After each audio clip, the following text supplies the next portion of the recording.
ನಮಸ್ಕಾರ, ಎಲ್ಲರೂ ಹೇಗಿದ್ದೀರಾ? ಎಲ್ಲರೂ ಚೆನ್ನಾಗಿದ್ದೀರಾ ಅಂತೇಳಿ ಅನ್ಕೋತೀನಿ. Welcome back to Veena Kannada blogs. ತುಂಬಾ ದಿನ ಆಗಿತ್ತಲ್ವ ವಿಡಿಯೋ ಹಾಕಿ. ಈ ವಿಡಿಯೋನು ಕೂಡ ತುಂಬಾ ಹಳೆಯದು, ಆದರೆ ನಾನೇ ಎಡಿಟ್ ಮಾಡಿ ಹಾಕಿರಲಿಲ್ಲ ಅಷ್ಟೇ. ಈ ಯೂಟ್ಯೂಬ್ ಮಾಡಬೇಕು ಅಂತ ಅಂದ್ಕೊಂಡಾಗಿಂದ ಎಷ್ಟು ಆ್ಯಕ್ಟಿವ್ ಆಗಿದೆನೋ ಅಷ್ಟೇ ಏನಂತಾರೆ ಅದಕ್ಕೆ ಉದಾಸೀನವಾಗೂ ಇದ್ದೀನಿ. ಏನಾದರೂ ಒಂದು ವಿಡಿಯೋ ಮಾಡಬೇಕು ಹಾಕಬೇಕು ಅಂತಲೇ ವಿಡಿಯೋ ಮಾಡಿ ಇಟ್ಕೊಂಡಿರ್ತೀನಿ, ಆದರೆ ಅದನ್ನು ಹಾಕೋದಕ್ಕೆ ತುಂಬ ದಿನ ಟೈಮ್ ತೊಗೊಂಡ್ಬಿಡ್ತೀನಿ. ನಾನು ಉದಾಸೀನ ಕಳ್ಕೊಳ್ಳೋದಕ್ಕೆ ನನಗಂತರ ಆಗ್ತಾಯಿಲ್ಲ. ಅದೊಂಥರ ನನ್ನ ಫಾಲೋ ಮಾಡ್ತಾನೆ ಇದ್ದೆ. ನಾನೇ ಬಿಡ್ಬೇಕಂದ್ರೂ ಉದಾಸೀನ ನನ್ನನ್ನು ಬಿಡ್ತಾಯಿಲ್ಲ, ಹಾಗಾಗಿಬಿಟ್ಟಿದೆ. ಇದರಲ್ಲೂ ಅಷ್ಟೇ ತುಂಬ ವಿಡಿಯೋ ಎಲ್ಲ ಕಟ್ ಆಗಿದೆ. ಕೆಲವು ಕ್ಲಿಪ್ ಈ ವಿಡಿಯೋ ಮಾಡಿನೇ ತುಂಬ ದಿನ ಆಗೋಯಿತು, ಆದರೆ ಇದನ್ನು ಎಡಿಟ್ ಮಾಡೋದಕ್ಕಂತೂ ಆಗೇ ಇರಲಿಲ್ಲ. ಕೊನೆ ಪಕ್ಷ ಈಗಾದರೂ ವಿಡಿಯೋನ ಎಡಿಟ್ ಮಾಡಿ ಹಾಕೋಣ ಅಂತೇಳಿ ಹಾಕ್ತಾಯಿದ್ದೀನಿ ಅಷ್ಟೇ. ಕರಾವಳಿ ಉತ್ಸವ ಬಂದು ತುಂಬಾ ದಿನ ಆಯಿತು. ಅದು ನಾನು ಸೂರತ್ಕಲ್ಲಲ್ಲಿ ಇರಬೇಕಾದ್ರೇ ಆಗಿತ್ತು. ನಾನು ಸೂರತ್ಕಲ್ ಬಿಟ್ಕೊಂಡು ಇದು ಮುಗ್ದೇ ಒಂದು 2 ತಿಂಗಳಾಯಿತು, ಏನೋ 1 ತಿಂಗಳಾಯಿತು, ನೆನಪಿಲ್ಲ ನನಗೆ. ತುಂಬಾ ಚೆನ್ನಾಗಿ ಆರ್ಗನೈಸ್ ಮಾಡಿದ್ದೆ ಆ್ಯಕ್ಚುಲಿ ಹೇಳಬೇಕಂದ್ರೆ. ಆರ್ಟಿಫಿಷಿಯಲ್ ಆಗಿ ಕಾರ್ಡ್ ಥರ ಎಲ್ಲ ಮತ್ತು ನಮ್ಮ ನೇಚರ್ನೆಲ್ಲ ಒಳ್ಳೆ ರೀತಿಲಿ ತೋರಿಸ್ತಾಯಿದ್ರು. ತುಂಬಾ ಚೆನ್ನಾಗಿತ್ತು ಆ್ಯಕ್ಚುಲಿ. ನೀವು ನೋಡ್ತಿರ್ಬೋದು ಬೇಕಿದ್ರೆ. ಅಲ್ಲಿ ಗುಹೆ ಥರ ಹೋಗೋದು, ಅಲ್ಲಿ ಹೋಗಬೇಕಾದ್ರೆ ಹುಲಿ ಗರ್ಜಿಸೋದು, ಆನೆ ಸೌಂಡು, ಈ ಥರದ್ದೆಲ್ಲ ಅಲ್ಲಿ ಆರ್ಟಿಫಿಷಿಯಲ್ ಆಗಿ ಇದು ಮಾಡಿದ್ರು. ಮತ್ತು ಒಂದು ಜನಪದ ಕೂಡ ಆರ್ಟಿಫಿಷಿಯಲ್ ಆಗಿ ಅಲ್ಲಿ ರೆಡಿ ಮಾಡಿದರು. ಮಕ್ಕಳನ್ನೆಲ್ಲ ಕರ್ಕೊಂಡೋದ್ರೆ ಎಂಜಾಯ್ ಮಾಡ್ತಾಯಿದ್ರು. ನಾವು ಹೋಗಿದ್ವಿ. ಚೆನ್ನಾಗಿತ್ತು ನೋಡೋದಕ್ಕೆಲ್ಲ. ಹಾಗೆ ಎಷ್ಟು ವೆರೈಟಿ ಆಫ್ ಫುಡ್ ಎಲ್ಲ ಇತ್ತು, ತುಂಬ ವೆರೈಟಿ ಫುಡ್ ಎಲ್ಲ ಇತ್ತು. ಹಾಗೆ ಏನೇನೋ ಇತ್ತು, ಪಿಕಲ್ಸ್ ಅಂತೆಲ್ಲ, ಅಂದರೆ ಉಪ್ಪಿನಕಾಯಿ ಎಲ್ಲ ವೆರೈಟಿ ಉಪ್ಪಿನಕಾಯಿ, ಬಟ್ಟೆಗಳು ಎಲ್ಲ ಕೊಂಡ್ಕೊಳ್ಬೋದು. ನಾವೇನು ತೊಗೊಂಡಿಲ್ಲ ಅಷ್ಟೇ.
ಹೇಳಿದ್ನಲ್ವ, ಇಷ್ಟೊತ್ತು ಕಾಡು ಅದು ಇದು ಅಲ್ಲಿ ಮತ್ತು ನಮ್ಮ ಕರಾವಳಿಲಿ ಆಗುವಂಥ ಕೆಲಸಗಳು ಅದನ್ನೆಲ್ಲ ನೋಡಿದ್ವಿ ಅಲ್ಲ. ನೆಕ್ಸ್ಟ್ ಅಲ್ಲಿಂದ ಹೊರಗಡೆ ಬಂದರೆ ಫುಡ್ಡು ಅದು ಇದು ಮತ್ತು ಕಲ್ಚರಲ್ ಆ್ಯಕ್ಟಿವಿಟಿ ಅದು ಇದು ಡ್ಯಾನ್ಸ್ ಅಂತೆಲ್ಲ ಇಲ್ಲಿ ಇತ್ತು. ಮತ್ತು ಟಿಕೆಟು ಕೂಡ ದುಡ್ಡಿತ್ತು. ಹಾಗೆ ಒಳಗಡೆ ಬಂದಮೇಲೆ ಅಲ್ಲಿ ಮೀನಿನ ಪ್ರದರ್ಶನ ಕೂಡ ಇತ್ತು. ಅಲ್ಲಿಗೆ ಬೇರೆ ಸಪ್ರೇಟ್ ಟಿಕೆಟ್ ಅಂತ, ಹಾಗಾಗಿ ನಾವು ಹೋಗಲಿಲ್ಲ. ನಾವು ಅಂದ್ಕೊಂಡು ಹೊರಗಡೆ ಏನು ಟಿಕೆಟ್ ಮಾಡ್ತೀವಿ ಅದೇ ಅಂತೇಳಿ. ಆ್ಯಕ್ಚುಲಿ ಹೋಗಿದ್ದೆ ನಾವು ಅದನ್ನು ನೋಡೋದಕ್ಕೋಸ್ಕರ. ಆದರೆ ಅಲ್ಲಿ ಅದು ಸಪ್ರೇಟ್ ಟಿಕೆಟ್ ಅಂದಮೇಲೆ ನಾವು ಸುಮ್ಮನೆ ಬಂದುಬಿಟ್ವಿ, ಯಾಕೆ ಸುಮ್ಮನೆ ಹೋಗಲೇಚೆ ಅಂತ ಅಂದ್ಕೊಂಡು. ಹಾಗೆ ಮೀನು ಪ್ರದರ್ಶನ ದಸರಾದಲ್ಲೆಲ್ಲ ಇದ್ದಾಗೆಲ್ಲ ವೆರೈಟಿ ಮೀನೆಲ್ಲ ಇಲ್ಲಿ ಉಚ್ಚಿಲದಲ್ಲಿ ಕೂಡ ಇಟ್ಟಿದ್ರು. ಹಾಗಾಗಿ ಅಲ್ಲೆಲ್ಲ ನೋಡಿದ್ವಿ. ಹಾಗೆ ಪರವಾಗಿಲ್ಲ ಅಂದ್ಕೊಂಡು ನಾವು ಬಿಟ್ವಿ. ಹೊರಗಡೆ ಬಂದಿರೋದಕ್ಕೆ ನನ್ನ ಮಗಳಂತೂ ಫುಲ್ ಜೋಶಲ್ಲಿದ್ಲು. ಅದರಲ್ಲೂ ನೈಟ್ ಹೊತ್ತು ಹೊರಗಡೆ ಹೋಗಿದ್ವಲ್ಲ, ಹಾಗಾಗಿ ತುಂಬಾ ಖುಷಿಯಿಂದ ಎಲ್ಲ ಜೋಶಲ್ಲಿದ್ಲು ಅವಳು. ಕೆಳಗಡೆ ಬಿಟ್ಬಿಟ್ರೆ ಸಾಕು, ಫುಲ್ ವಿಶಾಲವಾಗಿರೋ ಗ್ರೌಂಡ್ ಇತ್ತಲ್ಲ ಇಲ್ಲಿ, ಫುಲ್ ಓಡಾಡ್ಕೊಂಡು ಬಿಡ್ತಿದ್ಲು. ಆ ನಮ್ಮನೆ ಫುಲ್ ಜೋಶಲ್ಲಿದ್ಲು ಅವಳು. ನಾವು ಸ್ವಲ್ಪ ಹೊತ್ತು ಟೈಮ್ ಸ್ಪೆಂಡ್ ಹಾಗೆ ಹೀಗೆ ಎಲ್ಲ ಹೋಗಿ ಸುತ್ತಾಡ್ಕೊಂಡಿದ್ವಿ. ಹಾಗೆ ಅಲ್ಲಿ ನೋಡ್ತಾ ಇರಬೇಕಾದ್ರೆ ಈ ಕುನಾಫಾ ಚಾಕ್ಲೇಟ್ ಅಂತೇಳಿ ಟ್ರೆಂಡ್ ಆಗಿತ್ತಲ್ಲ, ಆ ಥರದ್ದೇನೋ ಅಲ್ಲಿ ಇತ್ತು. ಅದಕ್ಕೆ ನಾವು ಹೋಗೋಣ ಟೇಸ್ಟ್ ಮಾಡೋಣ ಅಂತ ಅಂದ್ಕೊಂಡು ಹೋದ್ವಿ. ತಿಂದ್ವಿ ಕೂಡ. ರೇಟ್ ಸ್ವಲ್ಪ ಜಾಸ್ತಿ ಅಂದರೆ 300. ಸ್ವಲ್ಪ ಜಾಸ್ತಿನೇ, ನಮ್ಗೆ ಜಾಸ್ತಿನೇ ಬಿಡಿ. ಅದಕ್ಕೆ ಹೋಗಿ ನೋಡ್ಕೊಂಡು ಟೇಸ್ಟ್ ಮಾಡ್ಕೊಂಡು ತಿಂದ್ವಿ. ಓಕೆ ಇತ್ತು, ಹಾಗೇನು ಸಖತ್ತಾಗಿ ಈ ಫೋನಲ್ಲೆಲ್ಲ ರೀಲ್ಸಲ್ಲಿ ಕೊಟ್ಟಿರೋ ಬಿಲ್ಡಪ್ ಥರ ಏನಿರಲಿಲ್ಲ. ನಾವು ಸ್ವಲ್ಪ ಕ್ಯಾಶುದೇನೋ ತೊಗೊಂಡಿದ್ದು. ಓಕೆ ಚೆನ್ನಾಗಿತ್ತು, ಅದ್ರ ಬಿಸಿ ಬಿಸಿ ಇತ್ತು. ನನ್ನ ಮಗಳಿಗೆ ಇಷ್ಟ ಆಯಿತು. ಮೇಲ್ಗಡೆ ಶಾವಿಗೆ, ಒಳಗಡೆ ಥರ ಏನೋ ಕ್ರೀಮು, ಅದರಲ್ಲೇನೋ ಸ್ವಲ್ಪ ಸಕ್ಕರೆ ಪಾಕ ಅದು ಎಲ್ಲ ಹಾಕಿದ್ರು, ಚೆನ್ನಾಗಿತ್ತು. ನಾವು ಸ್ವಲ್ಪ ಎಲ್ಲ ಟೇಸ್ಟ್ ಎಲ್ಲ ಮಾಡಿಕೊಂಡು ನೋಡಿಕೊಂಡು ಬಂದ್ವಿ.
ಅಲ್ಲಿಂದ ಎಲ್ಲ ಮುಗಿಸಿ ನಿದ್ದೆ ಎಲ್ಲ ಮಾಡಿಬಿಟ್ಟು ಮತ್ತು ಇದು ನೆಕ್ಸ್ಟ್ ಡೇ. ನನ್ನ ಮಗಳಿಗೆ ಬೀಚ್ ಅಂದರೆ ತುಂಬಾ ಇಷ್ಟ. ಅವಳು ಕಿರಿಕಿರಿ ಮಾಡಿದಾಗ ಅಥವಾ ನಮಗೆ ಏನೋ ಬೋರ್ ಆದಾಗ, ಮನೇಲಿ ಕೂತ್ಕೊಂಡು ಬೇಜಾರಾದಾಗ, ಟೈಮ್ ಪಾಸ್ ಆಗ್ತಿಲ್ಲ ಅಂದಾಗೆಲ್ಲ ಸಂಜೆ ಹೊತ್ತು ಬೀಚಿಗೆ ಹೋಗ್ತಿರ್ತೀವಿ. ಅದರಲ್ಲಿ ನನ್ನ ಮಗಳಿಗೆ ಏನೋ ಗೊತ್ತಿಲ್ಲ, ತುಂಬಾ ಖುಷಿ ಆಗ್ತಾಳೆ ಬೀಚಿಗೆ ಹೋದರೆ. ಆ ನೀರು ನೋಡಿ, ಮಣ್ಣು ನೋಡಿ ಸಕ್ಕತ್ತಾಗಿ ಆಟ ಆಡ್ತಾಳೆ.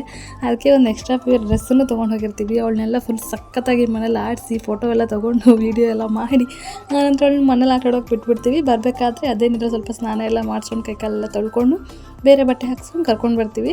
ಮನೆಗೆ ಬಂದಮೇಲೆ ಮತ್ತೆ ಇನ್ನೂ ಸ್ವಲ್ಪ ಕ್ಲೀನ್ ಮಾಡ್ತೀವಿ, ಯಾಕಂದರೆ ಉಪ್ಪು ಇರುತ್ತಲ್ಲ ಅದೆಲ್ಲ ನೀರು.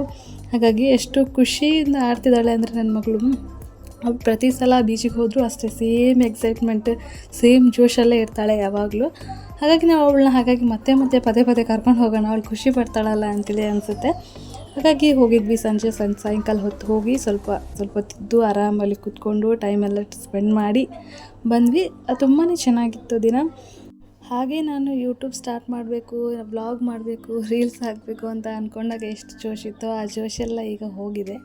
ಯಾಕಂದರೆ ನಾವು ಹೊಸದಾಗಿ ನಾವು ವೀಡಿಯೋ ಎಲ್ಲ ಹಾಕೋದ್ರಿಂದ ಯಾರು ಕೂಡ ನಮ್ಮ ವೀಡಿಯೋಸ್ನ ನೋಡೋದಿಲ್ಲ, ಸಬ್ಸ್ಕ್ರೈಬರ್ಸ್ ಎಲ್ಲ ಆಗೋದಿಲ್ಲ, ಲೈಕ್ಸು ಶೇರು ಅದೆಲ್ಲ ಬಿಡಿ, ಕನಸಿನ ಮಾತು, ವ್ಯೂಸ್ ಕೂಡ ಬರೋದಿಲ್ಲ.